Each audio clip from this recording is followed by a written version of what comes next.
MarioStevanAmbarita stowed away so he could meet the president of Indonesia. MarioStevanAmbarita stowed away so he could meet the president of Indonesia. A stowaway was found so badly disfigured, authorities couldn't identify his remains.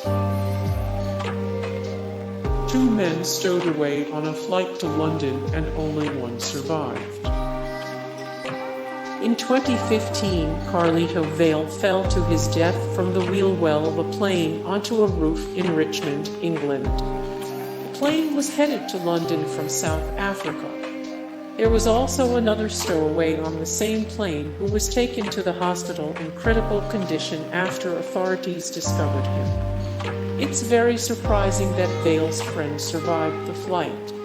The moving landing gear, freezing cold, and lack of oxygen pose serious threats to wheel well stowaways, and they typically die from one or a combination of these factors. The journey from South Africa to the UK is 5,600 miles and takes approximately 11 hours. One man was crushed and frozen on a flight to Atlanta. In 2007, a man's frozen body was discovered in an airplane wheel well on a flight from South Africa to Hartsfield-Jackson Atlantic International Airport. Authorities believe the man snuck onto the plane during a stopover in Senegal. His body was frozen and crushed in the plane's landing gear.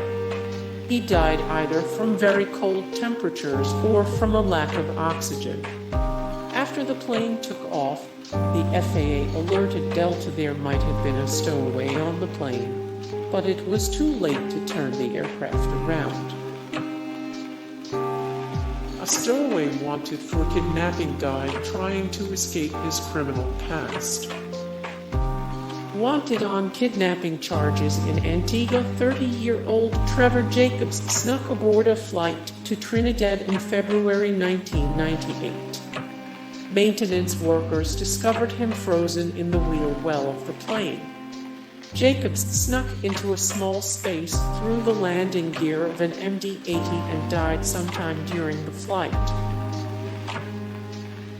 Yahye Abdi stowed away and lived to tell the tale. In April 2014, California teenager Yahye Abdi snuck onto a Boeing 747 at the San Jose International Airport. He hid in the wheel well of a plane headed to Maui and remained there for the nearly 6-hour flight. Abdi told news outlets he wanted to see his mother, who lives in a refugee camp in Ethiopia. During the flight, he remembers seeing clouds through the little holes. Abdi miraculously survived the trip despite the freezing cold temperatures and low oxygen levels.